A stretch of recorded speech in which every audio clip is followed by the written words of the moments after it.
be, and those who are familiar with the story of Daniel can refresh it. And when the explanation bit kicks in, it's easier for everyone. So far, we've read Daniel 1, we've read Daniel 2. Today, we're looking at Daniel 3. That's where we want to pick. And then when I've done the reading, I'll explain a bit more context. So go with me to Daniel chapter 3. We'll read extensively in the chapter. Nebuchadnezzar, the king, made an image of gold, whose height was 60 cubits, and the breadth thereof was 6 cubits. He set it up on the plains of Dura, in the province of Babylon. Then Nebuchadnezzar the king sent to gather together the satraps, the deputies, and the governors, the judges, the treasurers, the counselors, the sheriffs, and all the rulers of the province to come to the dedication of the image, which Nebuchadnezzar the king had set up.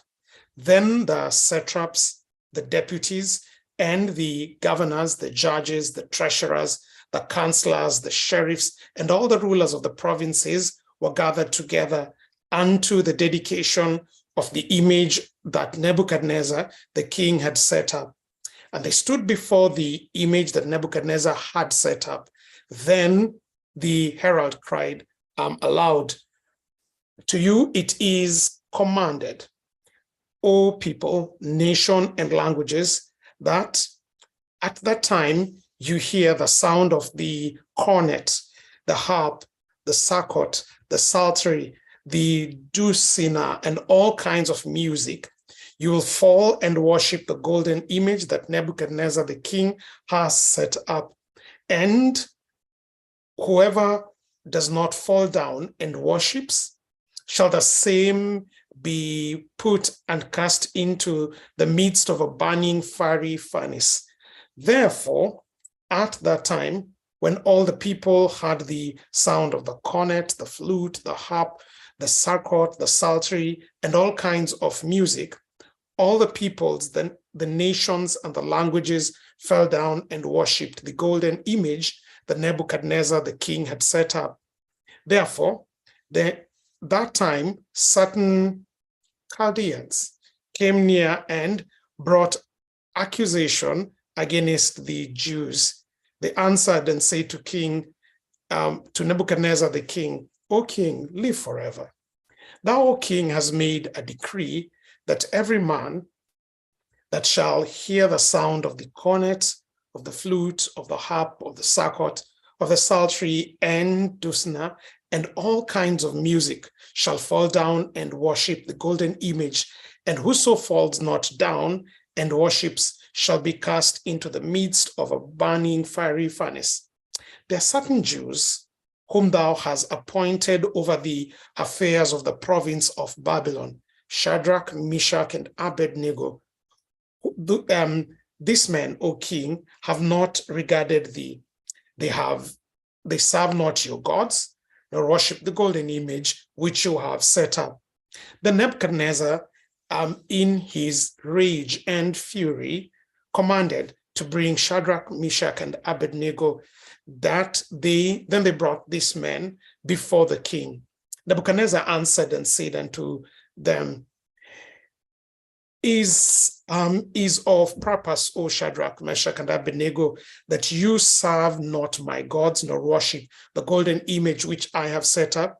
Now, if you be ready, that at the time you hear the sound of the cornet, the flute, the harp, the sarcot, the psaltery, and the dulcimer, and all kinds of music, you fall down and worship the image which I have made, well.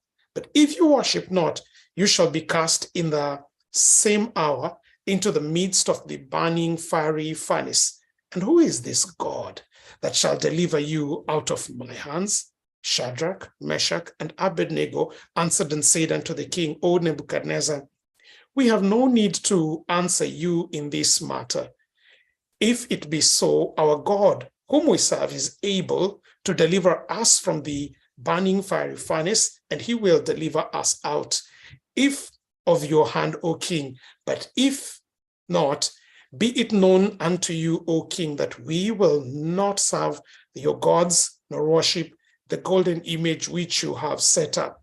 Then was Nebuchadnezzar full of fury, and the form of his visage, as his face, was changed against Shadrach, Meshach, and Abednego. Therefore he spoke and commanded that they should heat the furnace 7 times more than it was meant to be heated. And he commanded certain mighty men that were in his army to bind Shadrach, Meshach, and Abednego, and to cast them in the burning fiery furnace. Then these men were bound in their bosom, their tunics, and their mantles, and their outer garments, and were cast into the midst of the burning fiery furnace. Therefore, because the king's commandment was urgent and the furnace exceeding hot, the flames of the fire killed those men that took up Shadrach, Meshach, and Abednego. And these 3 men, Shadrach, Meshach, and Abednego, fell down, bound, into the midst of the burning fiery furnace. Then Nebuchadnezzar the king was astonished and rose up in haste. He spoke and said unto his counselors, Did we cast 3 men bound into the midst of the fire? They answered and said to the king, Thou, yes, O king, true, O king. He answered and said, Lo, I see 4 men loose, walking in the midst of the fire, and they have no heart. And the form of the 4th is like a son of the gods. Then Nebuchadnezzar came near to the mouth of the burning fiery furnace. He spoke and said, Shadrach, Meshach, and Abednego, you servants of the Most High God, come forth and come here. Then Shadrach, Meshach, and Abednego came out of the midst of the fire, and the satraps, the deputies, the governors, the king's counselors, being gathered together, saw these men, that the fire had no power upon their bodies, nor was their hair on their head shingled, neither were their clothes changed, nor was the smell of fire or the smell of smoke pasted on them. Nebuchadnezzar spoke and said, Blessed be the God of Shadrach, Meshach, and Abednego, who has sent his angel and delivered his servants that trusted in him, and has changed the king's word, and has yielded their bodies that they might not serve nor worship any god except their own God. Therefore, I make a decree that every people, nation, and language which speak anything amiss against the God of Shadrach, Meshach, and Abednego shall be cut in pieces, and their houses shall be made a dunghill, because there is no other God that is able to deliver after this sort. Then the king promoted Shadrach, Meshach, and Abednego in the province of Babylon. Oof, quite a dramatic story. I wish a proper movie can be done on this one. So far, when you read, Babylon is the location of exile. And exile, when you read about the experiences so far, the whole exile experience can be broken down into 3 things. When these individuals are in exile, they're doing at any one time 1, 2, or the following 3 things. You notice at the end of chapter 3, Shadrach, Meshach, and Abednego are promoted in the province of Babylon. If you go a chapter earlier, that's chapter 2, after the experience of Daniel and the king and his dream, which he couldn't interpret, when the king has been extremely wowed with what Daniel has done, in Daniel 2, when you read verses 48 and 49, it says, Then the king made Daniel great and gave him many great gifts and made him to be rule over the whole province of Babylon and to be the chief governor over all the wise men of Babylon. And Daniel requested of the king, and he appointed Shadrach, Meshach, and Abednego over the affairs of the province of Babylon, but Daniel was at the gate of the king. So you notice in chapter 3, it ended with some promotion. In chapter 2, it ends with what you could also still call some promotion, something related with work. And similarly, at the end of chapter 1, after Daniel and company have spent 3 years of training and their countenance is better, and they have graduated top of their class 10 times better than the rest of them, the Bible says in Daniel 1, verse 20 and 21, it says, when you actually begin from verse 19, it says, and the king communed with them, and among them all was found none like Daniel, Hananiah, Mishael, and Azariah. Therefore stood they before the king. That's old language for saying they served the king. And in every matter of wisdom and understanding concerning which the king inquired them, he found them to be 10 times better than all the magicians and the chamberlains that were in the realm. And Daniel continued even unto the first year of King Cyrus. So you see, when you begin reading, throughout their exile experience, Daniel and company, who've not either withdrawn from the culture or who are not trying to power their way over the culture or who are not assimilated with the culture, when you look at their day-to-day and when you look at just the whole exile experience, as it were, they're doing one of three things. One is they're either working. You see them working. Okay, they are serving in the king's courtyard. They are officers over Babylon. They are working one way or the other. They're involved in some form of work. Then secondly, you see them widening. I'm using, I agree, maybe a bit forced, but just for the sake of staying consistent, is they are widening, which means in chapter 1, they were at entry level. They were entering the king's service. But by chapter 2, they have widened, they've increased, and Daniel has gotten a promotion, and he's put in a word for his colleagues who he probably understood their competence, and they've also been promoted. And at the end of chapter 3, the king himself goes ahead and promotes the three boys, by now should have been men, Hananiah, Mishael, Azariah, Shadrach, Meshach, and Abednego. So you see a certain sense of widening. And the widening is not only restricted to the 3 Hebrew boys, neither is the work restricted to the 3 Hebrew boys. You also see the king working. Chapter 3 tells us of this amazing, huge project, a golden symbol or statue of such great proportions as described in Daniel 3 was quite some work. It needed to bring together engineers and craftsmen and artisans and logisticians and landscapers, and then when the music needed to be put together, it was quite an affair to put it together, let's say so. So the 4 characters we've been tracking who are in exile are working, but exile or Babylon is also working. You're seeing work happening. And then you keep seeing the whole idea of widening. When the affair is happening in Daniel 2, it seems to be restricted to the palace.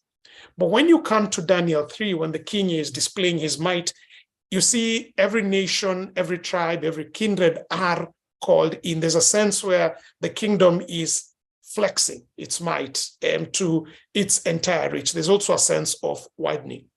And then the third thing you consistently see in the book of Daniel that is happening in exile and with the exilees is the idea of worship. So there's work, there's widening, and there's worship. The worship is very apparent. You see in Daniel 1, Daniel and company refusing to eat certain articles of food because they did not want to offend their God. It was against their sensibilities to do that, very directly related to worship. You see in the same Daniel 1 that their names are changed to conform to the names of Babylonian gods, which is deliberately an act of worship. Then in Daniel 2, you see at the end of it all, when the king has been revealed to see what his dream is and what the interpretation is, he does what pagan king knew to do. He fell down, and the Bible says he worshipped. Like for him in conception, somebody with the understanding that Daniel had to have some divine power within him. But you see worship both from the Babylon side, and Daniel, of course, in Daniel 2, when the dream is revealed to him, he gets into this period of worship. He spends the night before in prayer, and when in vision he's shown what has happened to the king, after that, he spends time in worship as well. And then definitely in Daniel 3, worship is all over. It's even pasted in there. People are told, hey, when you hear all manner of music, I'm an old kid. It reminds me of a song that says, when you come to my town, bow down. You know, it's almost like everyone was being told you need to worship a certain way. And the three Hebrew boys, Shadrach, Meshach, and Abednego, famously said, no, we don't serve your gods. We don't worship them. We don't bow to them. So there's worship. So three things you consistently see that are part and parcel of the exile experience are work, widening, and worship. And if we are going to be adept at being in the world but not of the world, we need to become very candid that these are three inescapable realities. And B, we need to become very competent at how to handle them from a biblical point of view.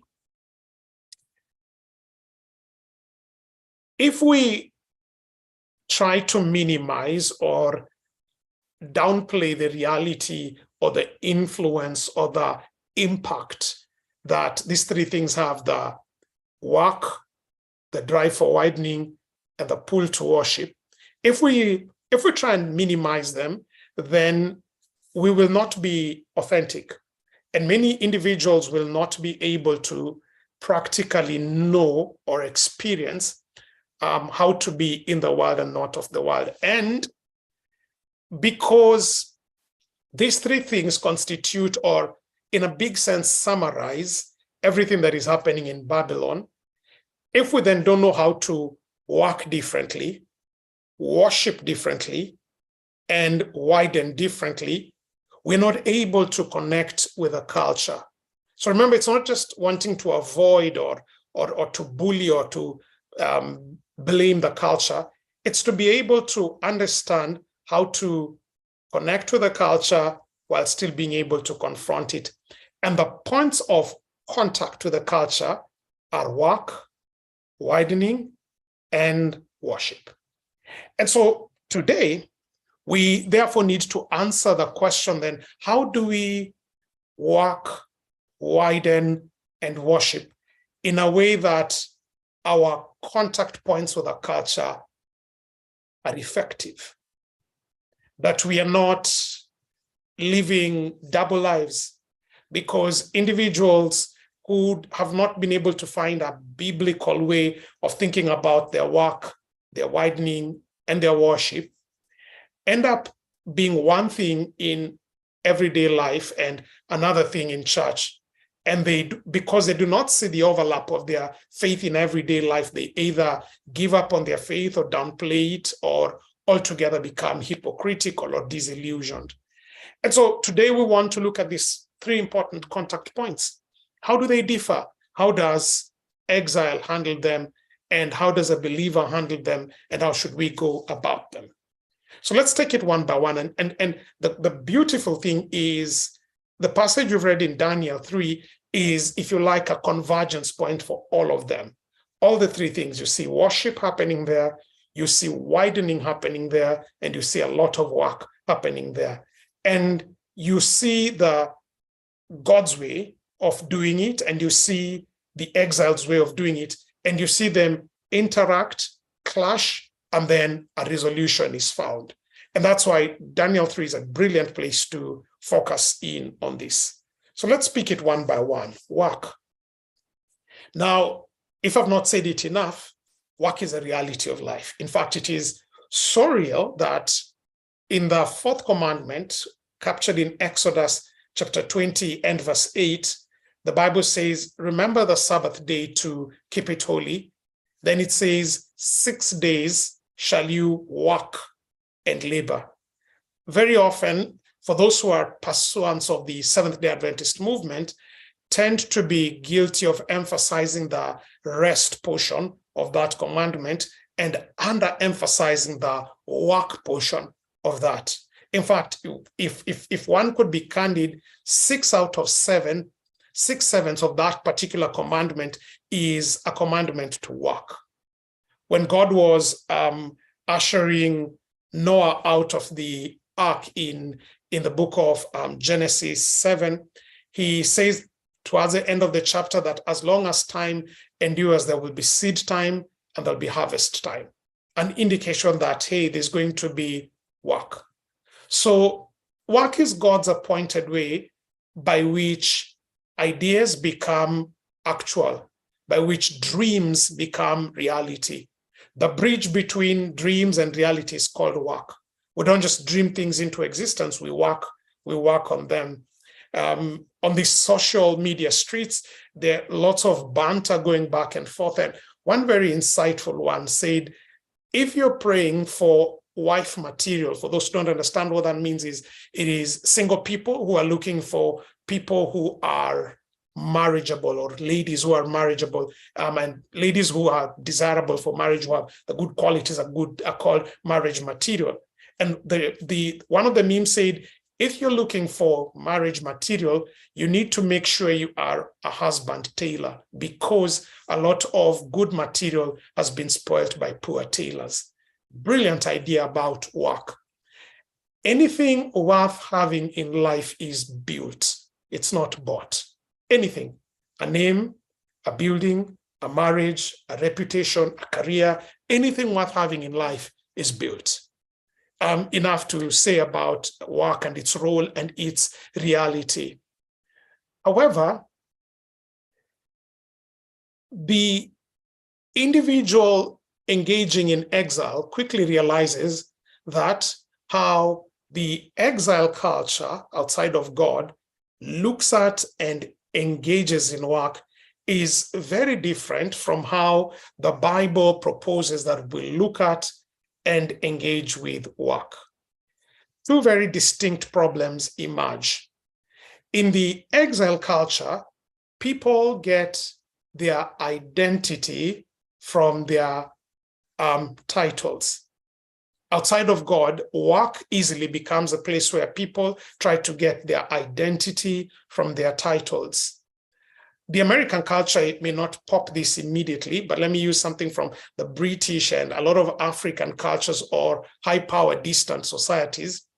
If somebody has, even a preacher, even a pastor, has gotten to the level of a PhD, and you call them by their name, they take offense.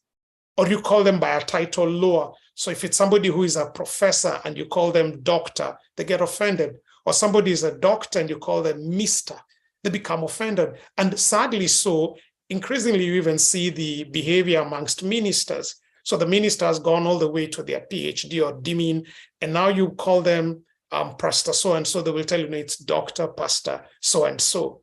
And granted, I'm not minimizing the effort you put in, but you begin quickly realizing that this mindset where people get their identity from their titles is fraught with challenges. It's replete in the culture, but it is fraught with challenges. Individuals who are generating their sense of identity, who they are, who they truly are at the inner core from their identities, are walking a very fragile road. Reason being, titles change. Today I'll be the dean of my department, and because it's an elective position, tomorrow I will no longer be the dean. So I no longer can be called dean so-and-so. Today I'll be the president even of this country, and tomorrow I'll be retired, and I do not have the nuclear codes with me, and I do not have the Secret Service at my beck and call. I don't have a lot of these privileges. And if my identity was wrapped with the trappings of the office, I quickly begin realizing that my own identity is very fragile. So I begin doing all manner of things to try and either A, secure an identity, or B, gain a sense of still being relevant. A lot of individuals, when they retire from a world of work and where their identity had been wrapped up with their work, they either continue living in the past or soon find themselves that they cannot cope with a world post-retire because no one recognizes them. No one is at their door bringing them tea or bringing the daily newspaper or giving them this briefing. And as a result, both the quality of their life decreases, and a lot of these people become bitter. Why? Because in the Babylon culture, the identity was wrapped up with their titles. When Daniel was revealing the dream to the king in Daniel 2, he used quite a number of titles. He told him, you are that head of gold. You are the king of kings, and God has made you ruler over the nations and over the plants and over this. Those were nice titles. But the king is not comfortable with the idea that in Daniel 2, he is shown that he, though being the head of gold, will be succeeded by an inferior kingdom, which is of silver, which will then be captured by an even inferior one of bronze, and it'll keep going down that way. And so he decides to fight back from that by using work. And he makes a statue head to toe of gold, as if to push that. Why is it so? It's because Nebuchadnezzar is insecure in his identity. The dream he has had in Daniel 2 tells him what he has now is his title, which is based on the work he has done through in Babylon, is going to be short-lived, and he can't cope with that. And so he is now trying to use work to artificially create an identity which he hopes will continue lasting. The second problem you're seeing with how the Babylonian culture is using work is that they're trying to generate their worth from their output. They're trying to generate their worth from their output. So Nebuchadnezzar could have made a small golden thing, but he makes this monstrosity, okay? And he is not content with just having the monstrosity up. He throws a show and makes sure there are all manner of instruments and there's all manner of things there that he's trying to make sure the more the output, the more worthy he'll feel. He's not contented with that. He could have put up the statue and made it a whole private thing, and he'd be looking at it, and it will always remind him about his worth, almost the same way you stack up a picture of a Ferrari or a dream house or a dream player on top of your work table to motivate you when you're back in high school or college. But he's not contented with that. He brings people from across the world to this monstrosity he has built and puts together a big show in all of this. Why? Because he has a twisted view about work, that he is gaining. He's not just contented in doing these things privately. He is generating his worth from his outputs. And the quality and the quantity and the, let me just coin a word, the celebratability or the acceptability of the quantity and the quality of his outputs was what was giving him his sense of worth. Therefore, when 3 Hebrew boys stand up and say, no, we are not serving your gods, and we are not worshiping your image, it pokes easily through his sense of both identity and his sense of worth. You almost begin wondering, like, for a man with all this amount of power and all this amount of revelation he's been given, he's angered a bit too easily. He is worked up a bit too easily. In fact, the account says so much so that his visage is, he was having a meltdown. He's livid. That's a word to use. And it is because clearly this was something beyond just refusing to bow down. This was just not a disagreement. It was the challenge that Shadrach, Meshach, and Abednego were giving were directly touching his sense of identity and his sense of worth, which were tied to his twisted view of work. Because in work, Nebuchadnezzar and the host exile culture were generating their sense of identity through their titles and their ultimate sense of worth through the outputs they were making. Now we can quickly move from the plains of Dura, where this story is set, and come to the duration where you are operating, and you probably will find it ain't any different. You see, there is a legitimate case to argue for minimum wage. I think people need to be paid more. If the cost of life is going up, people need to be paid more so that they can be able to get more. But just think about how people are choosing their careers. I think about the way you are choosing your career, you're pushing your children to get their careers. If you quietly sit back, you'll begin realizing you have consumed the idea of the exile culture, that it is not just enough that you're doing work that is meaningful. It is not just enough to you that your children are doing work that is impactful.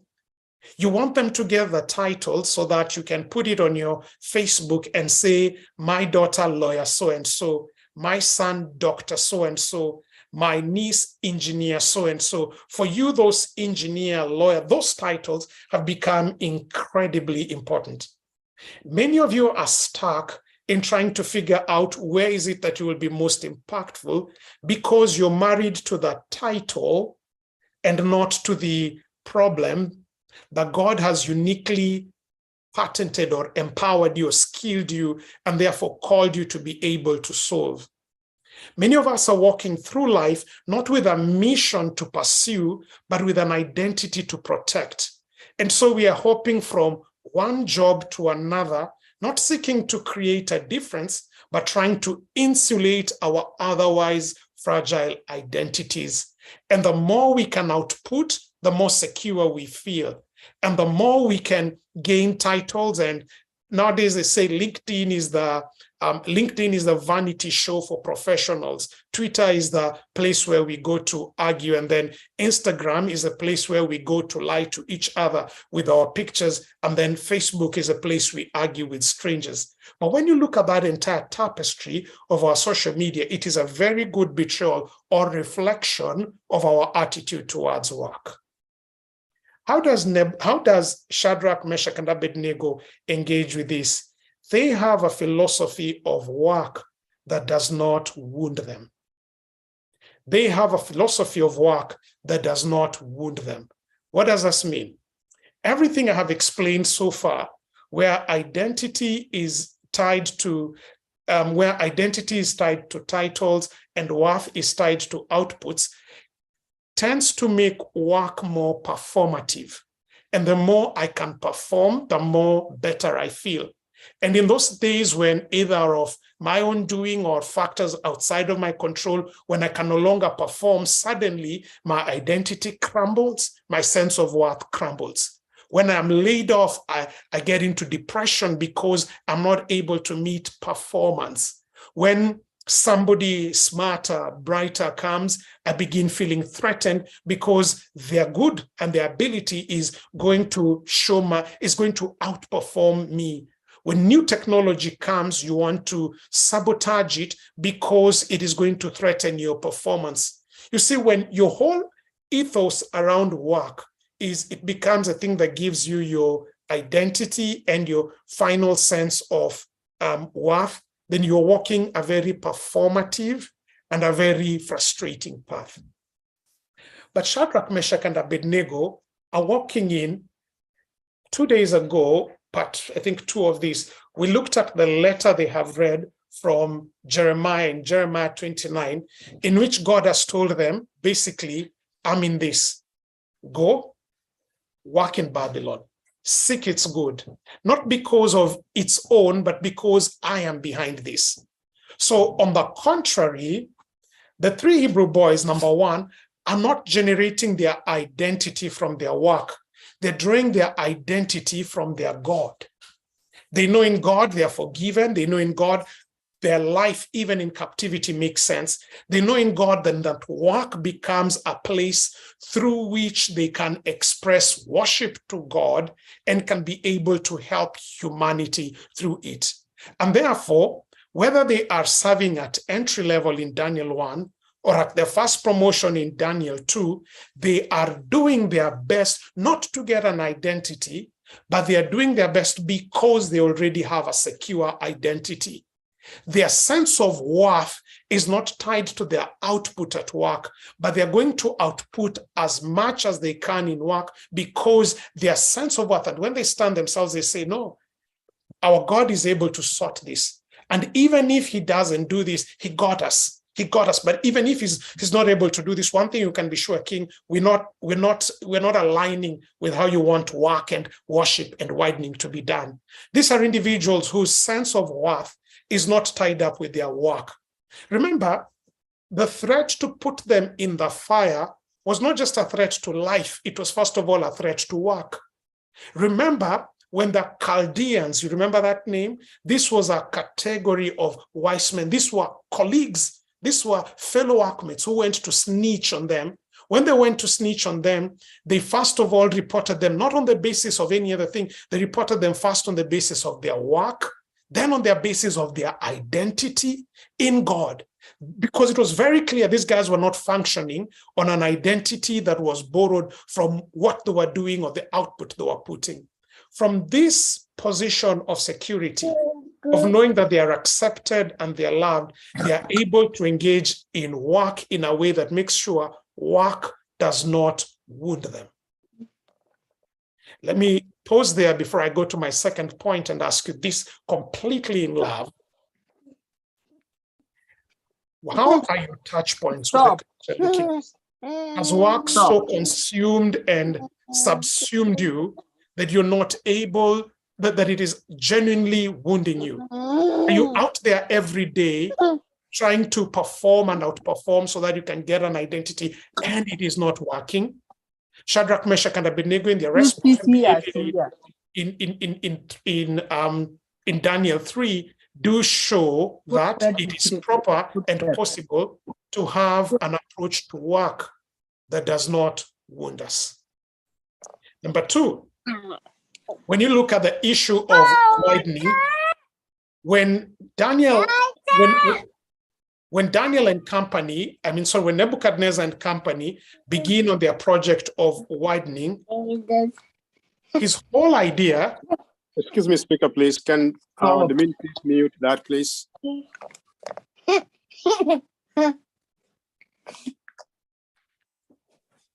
Are we good? Not yet.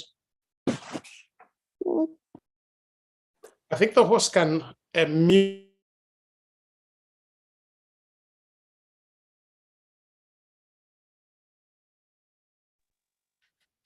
Okay, I think we are sorted out. I realize what the host has done. Sorry for that. So the second issue is on the issue of widening. The widening strategy, and widening here does not just mean widening the kingdom. Widening here means how we move from one level to another, how we fulfill our ambitions, how we pursue our goals, how we grow from one stage to another in every domain of life, in marriage, in finance, in career, in academics, in our spirituality. How do we widen? One thing you notice is this. Nebuchadnezzar's approach to widening was disconnected from reality. He puts up this golden statue, head to toe, knowing very well he'd been told, you've been allocated head, your gold granted, but you only head. And him, when he says he's going to build something that's gold head to toe, he is putting out there a narrative that A, he will widen limitlessly, and B, he will widen infinitely. He will always be there. He's trying to put that narrative. I don't know if it is to persuade himself or to persuade the kingdom or to persuade the other kingdoms, but you can clearly see the project was not just a fetish project, it was a statement project. What he was seeking for in his widening was something that is endless. But then there's also insight when you look at this, and I alluded it when I was explaining the previous point. When the music is played and everyone is down, in that huge crowd, I doubt Nebuchadnezzar could see who has bowed, who has not bowed down. It is the Chaldeans, it is the professional colleagues. And you notice when you read, it said the deputies, the satraps, the governors, all the manner of different, what is it called, occupations or professions were present over there, okay? And so Nebuchadnezzar has used all the professional might he can. To put up the gold, he's needed to use goldsmiths, he's needed to use architects, he's needed to use landscape architects, he's brought in event organizers, he's brought concert managers, he's brought music directors, he's bent all of these resources to try and create a narrative of unceasing widening. But the problem is this: one day, this narrative would eventually meet with reality. And the reality was Babylon was not going to be eternal. And because he was setting them up this way, he was putting himself and putting his kingdom on a path where the way they were widening would end up leading them to be wrecked. They were widening in a way that would lead them to be wrecked. The sub-point I was trying to explain is this way. There were these Chaldeans who are Shadrach, Meshach, and Abednego's colleagues. Probably some of them had trained alongside them. Certainly, they had at some point worked together because they were part of the king's council. They report to the king, and they do not report enough just to say, hey, there are guys who are not bowing down. They bring in all this other unnecessary context. This is one of the points where English is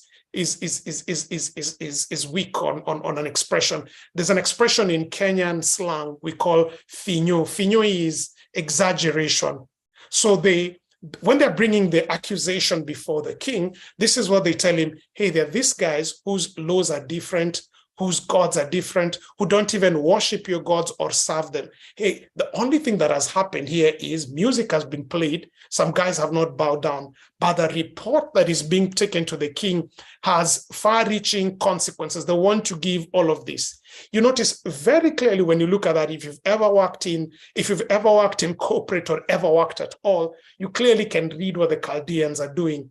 For them to look good, for the Chaldeans to look good, they're using this opportunity to make the 3 Hebrew boys to look bad. So it's not enough that they're looking for their punishment. They're also simultaneously in it making sure they look good. And boy, oh boy, doesn't much of corporate culture look like that? Doesn't much of corporate culture work with throwing people under the bus so that I can rise up? And sadly, isn't the same spirit also seen a lot of times in church work, which whether it's official church work or in the lay church work, that for me to look better, I have to pull down someone else's ministry. For my marriage to look good, I have to badmouth the other person's child or the struggle they're having in their marriage. Or for my music to be good, I have to rap and sing and throw shade at someone else's craft. Can't you see that this is the permissive thing? Now, the way to juice those two things is the approach to widening is characterized by two major weaknesses in exile. Number one, it is very selfish. Everything Nebuchadnezzar is doing in his widening is very selfish. He has been in that private meeting with Daniel. Daniel has told him the truth and walked him through to the end of the age. But instead of Nebuchadnezzar walking responsibly and beginning to align his country and his kingdom to these realities, he is only absorbed in putting a narrative that makes him feel secure or satisfied. He is thinking at this point very narrowly about him and the here and the now. He is very selfish.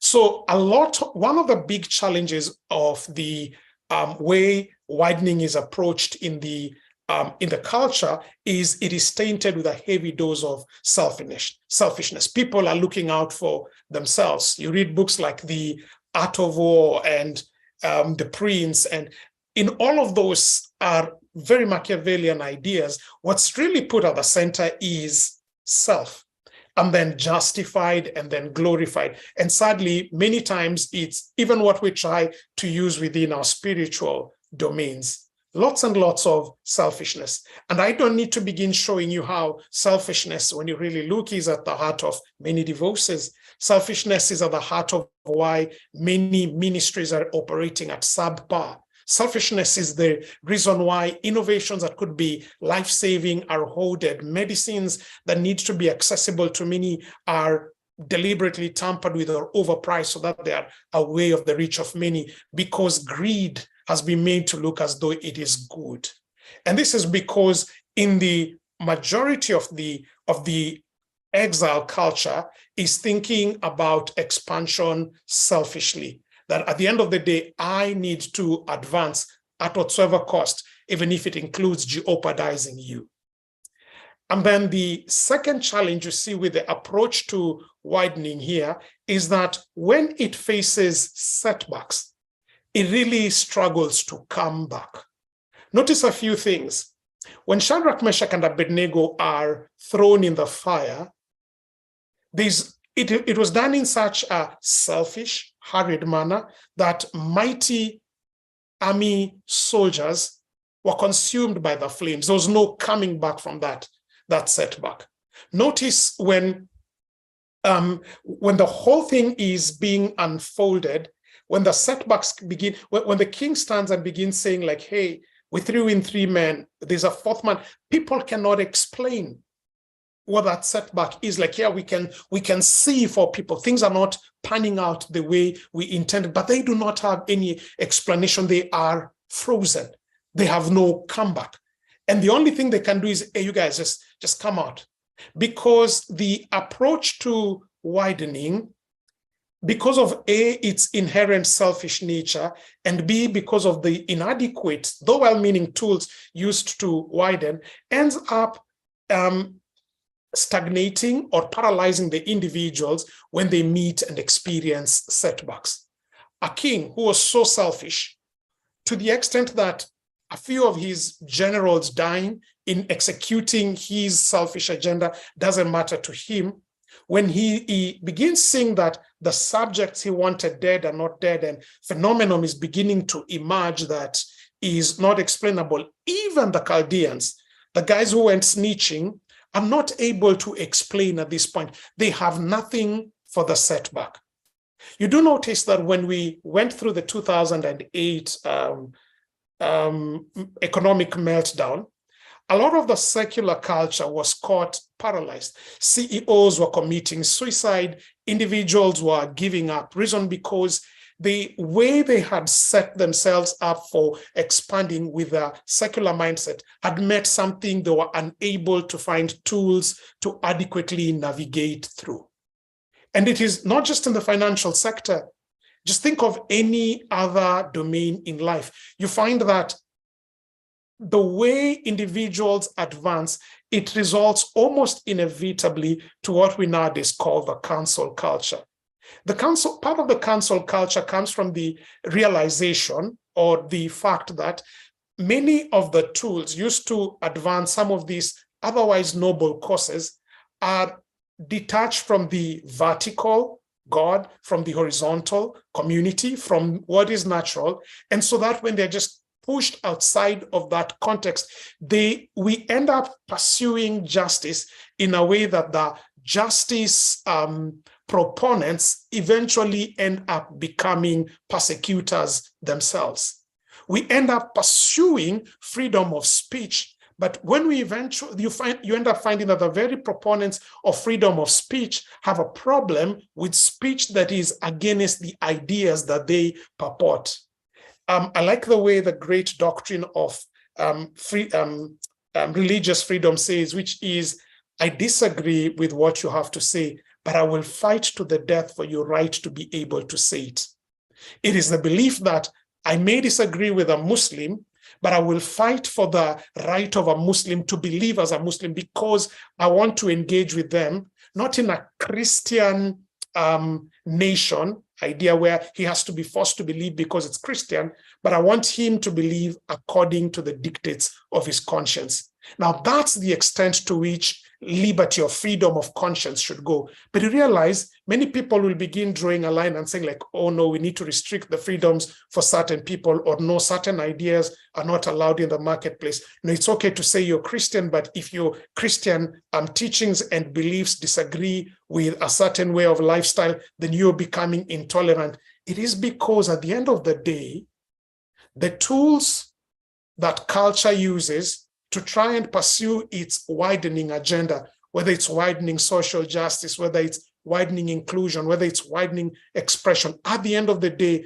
many of those tools, when they hit when they hit setbacks, they are ill-equipped to be able to deal with these setbacks properly. And therefore, in many cases, the proponents turn right around and become the persecutors, like it was in the case of the Chaldeans, and it was in the case of Nebuchadnezzar. How do the three Hebrew boys respond to this?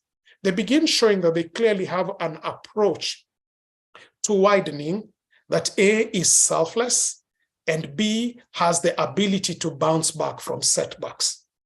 So you realize, you see them standing, and in their defense, they're not saying, oh, king, we appreciate you gave us jobs and would really like to keep them. No, they're saying, we serve God. They're operating from a position of, they are widening, but they are completely secure, and their agenda when they're standing is not selfish. And it is not selfish because they know the path the king is pursuing is wrong, and to flow right or wrong and worship an image that has been made against the very thing they know the king is trying to fight is not being truthful to the king, is not being truthful to the agenda of the kingdom, is not being truthful to what the kingdom wants to achieve. And so them standing up is an opportunity for conscience to be able to reach and appeal to the king. So their action in standing is not just empty bravado, it is selflessness based on principle, but standing on the idea that their service is first to God, and then with that satisfaction from God, it is to the nation, and that they will therefore conduct themselves in the manner that best serves the interest of God, the interest of country, the interest of king. They're not selfless. They're not selfish. They would have just said, okay, let's tie shoelaces and look like we're with it and let's flow along. No, they are selfless in it. And then secondly, in a place where when every other person is meeting setbacks, they have nothing to come back, they are very secure because they say, okay, even if you throw us into the fire, which for all other intents and purposes would look like a setback because we have a good job, we graduated top of class, we are part of we've come to this invite-only event, and being thrown into the fire means we're being fired literally. It looks like a setback, but we have a set of tools that helps us walk and experience setbacks and suffering without them making us bitter or broken. And in fact, we can go through the setbacks and the suffering and become better.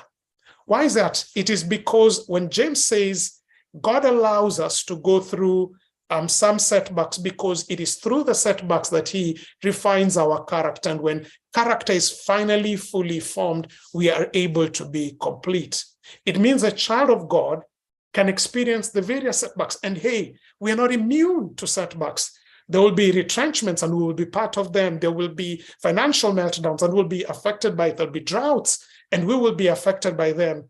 But then the big difference is because since our way of approaching expansion or widening is very different from how the world and the resident culture looks at it, we are able to experience and go through periods of setback with peace, with calmness, and emerge from it better, not bitter or broken.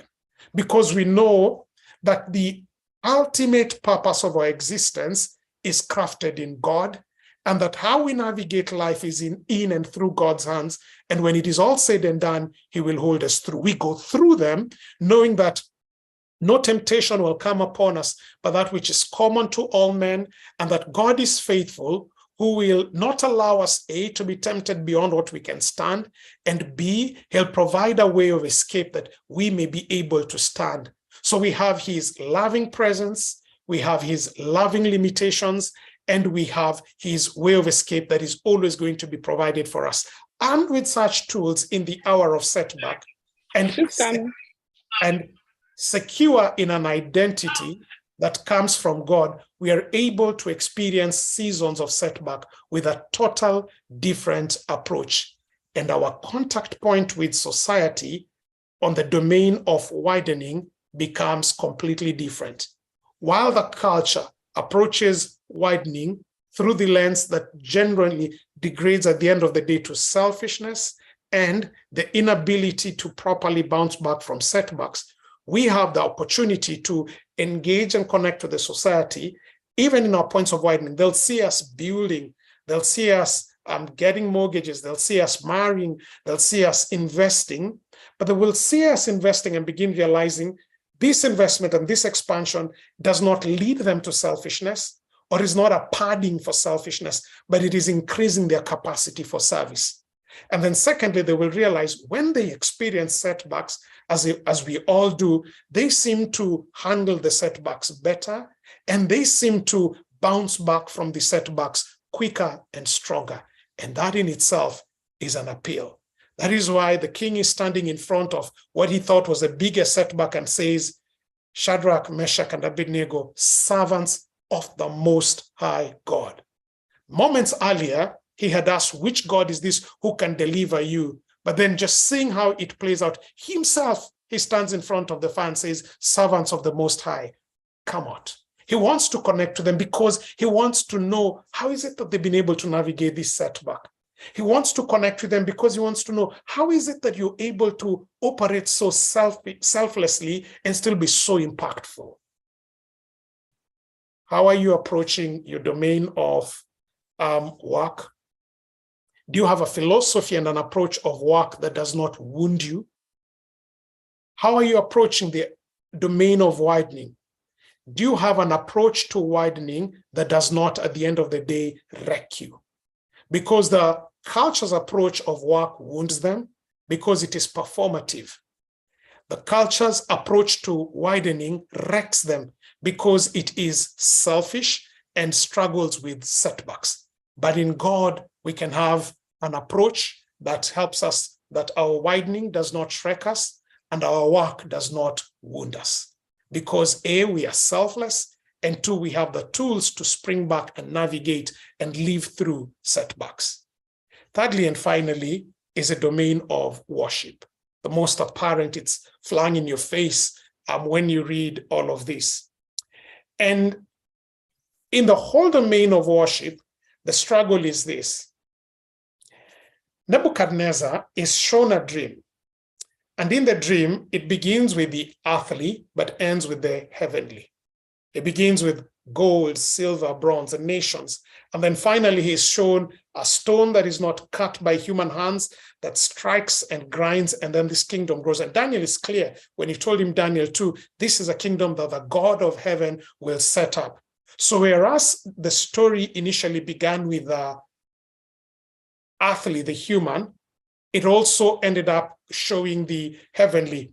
And in Daniel's explanation, he took time to show how this particular dream had implications for the earthly and the heavenly.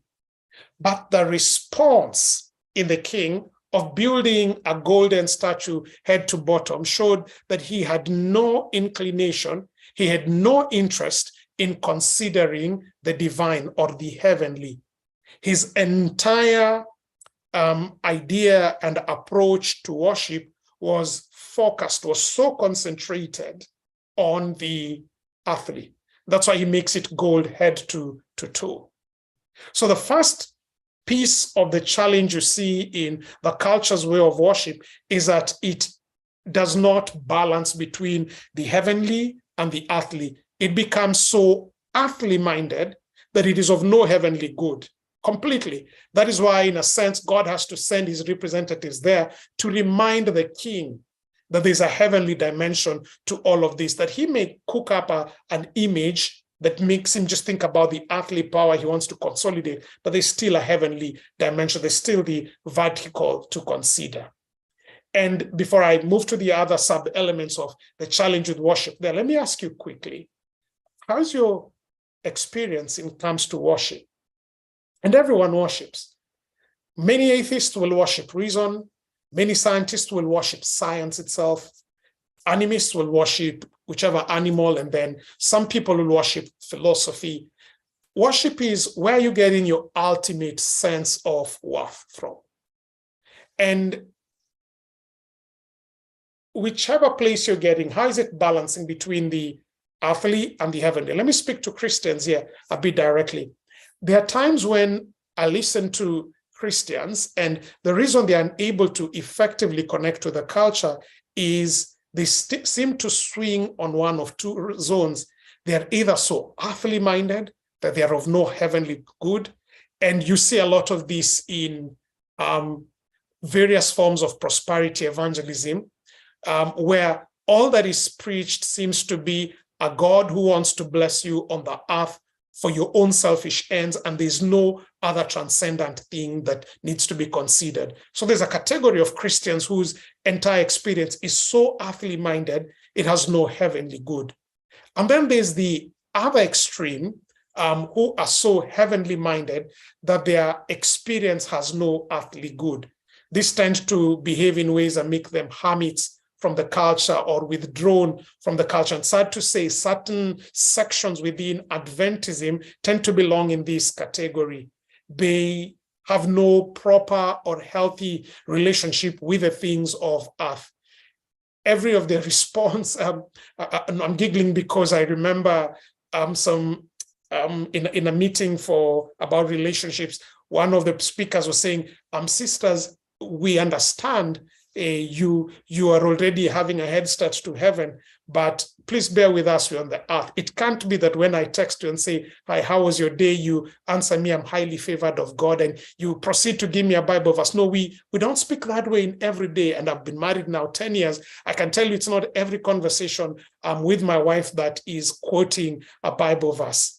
So many of us, many of an Adventist leaning end up being so heavenly minded that they're of no earthly good. They don't know how to dress. Some of them, instead of health reform, are doing health deform because their thoughts are so stayed on the heavenly that they're not considering adequately what they're doing in and with the earth. And this second category tends to demonize anything that is earthly, rather than understanding that this body was created to operate within this domain called the earth, and that we are called to experience God in the earth while preparing for eternity. So you can see the challenge within the culture when it comes to worship is swinging, either being too earthly minded that you have no heavenly good, you're just a hedonist, you're thinking about the earth, you're a pervert, all that. Okay, or you're too heavenly minded. In back home in Kenya, we used to call them holy Joes. They're so heavenly minded, they are of completely no earthly relevant. Nowadays, they're called deputy Jesus and all this. They tend to have a more judgmental attitude. Then the second challenge you begin seeing is when Nebuchadnezzar was given the dream, two things were presented before him. One was the dream, and then secondly was the explanation. Two very important things. And the dream, when presented to him, was in a very logical sequence.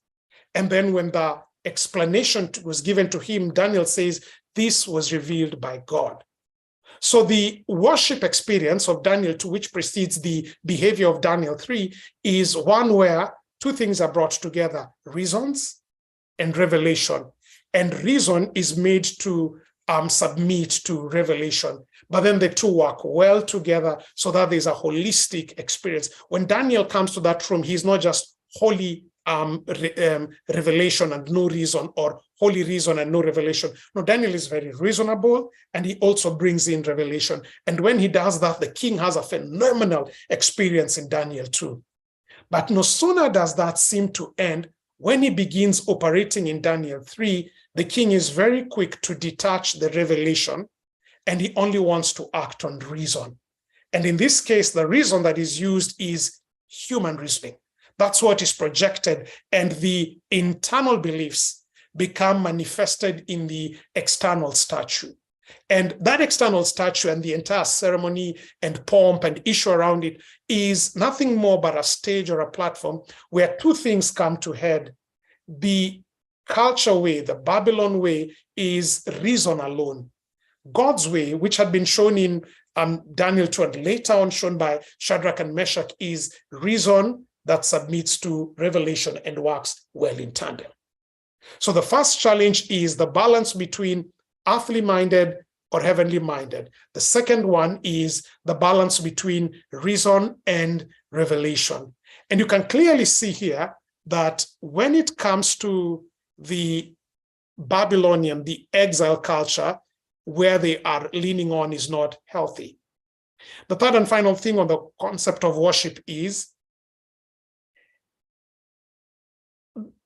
Nebuchadnezzar ends up creating an idol and creating a system where he is the one who commands. You notice when the herald was giving instructions, the Bible says he commanded the people. So this entire worship system, and when you read the initial verses of chapter 3 from verses like 1 to 7, you see the statue that he had created and the music he had commanded and the thing he had set up. It was an entire system that was built and run by a man. In other words, the king has an idol, but he has set up a system that can't call him out on his idols. It is a system where he commands the worship.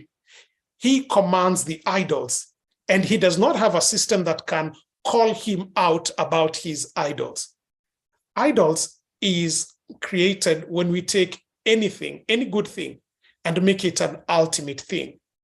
In this case, the king took power. And power is a good thing. You need power to make decisions, to make changes, to make movement, to make progress. Power is needed. The king took his desire for power and made it an ultimate thing. And you see, as a result of that, he creates an idol to commemorate his desire for power. Now, Shadrach, Meshach, and Abednego come along, and in their approach and in their altercation to the king, it becomes very, very clear that the Babylonians have a worship system that wraps them up. It wraps them up because they are so earthly minded, they're not thinking of the heavenly. It wraps them up because they are only using reason that cannot submit to revelation. It wraps them up because they have a system of worship that cannot call out the idols in their life. But Shadrach, Meshach, and Abednego stepping into the foray, and you can quickly begin to see that A, they are able to show reason and revelation. They're able to tell the king, what you're asking, we understand. But then there is another domain in this discussion.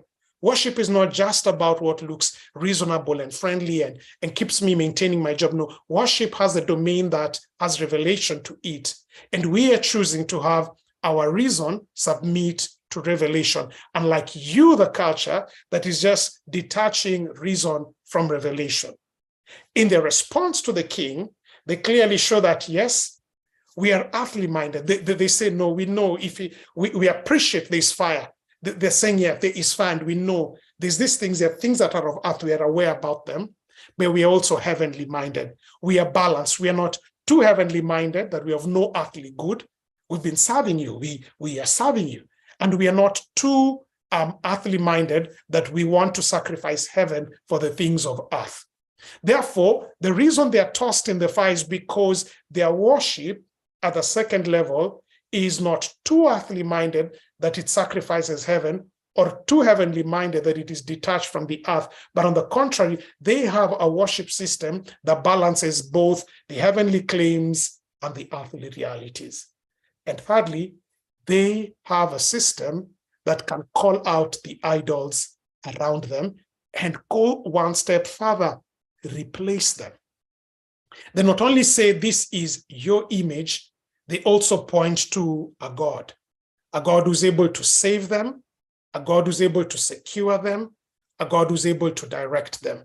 So they're able to call out the idols of the culture And they're equally able in the same breath to show the culture alternatives. This culture is full of idols, very many idols: power, praise, popularity, money, ease. Anything basically that is good and is made an ultimate thing can become an idol. And people are usually looking for security or for significance in their idols. But the true believer connects with the culture and makes them see that by making any of these things beauty or brains or brilliance, their idols, they don't satisfy them. But on the contrary, they're then able to show them that in Christ, we have a fulfillment that idols cannot supplant. In Christ, we have a security that work and its fluctuation cannot be able to uproot us.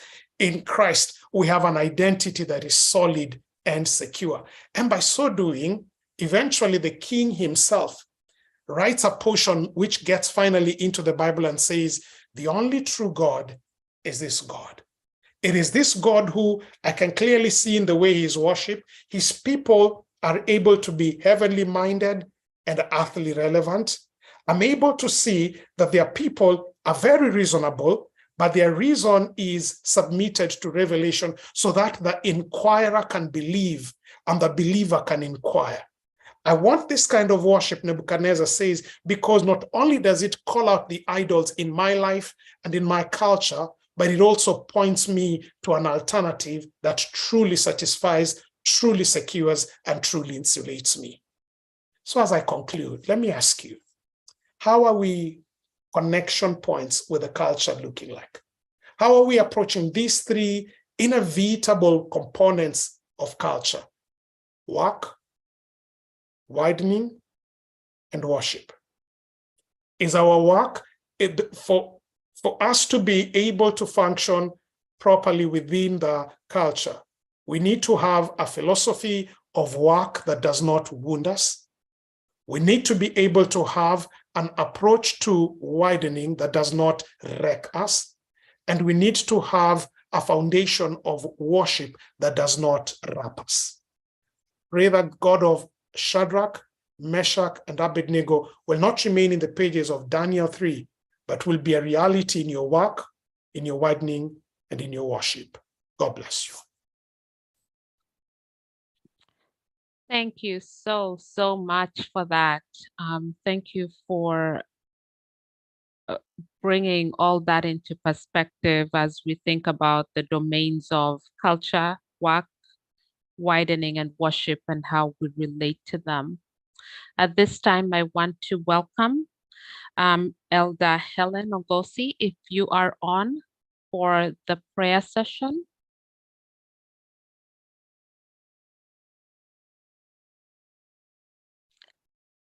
Do we have Elder Helen with us? Yeah, I'm here. Thank you. So I'll let you have the floor.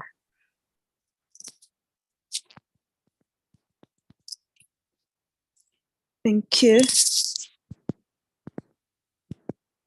Give me a minute here.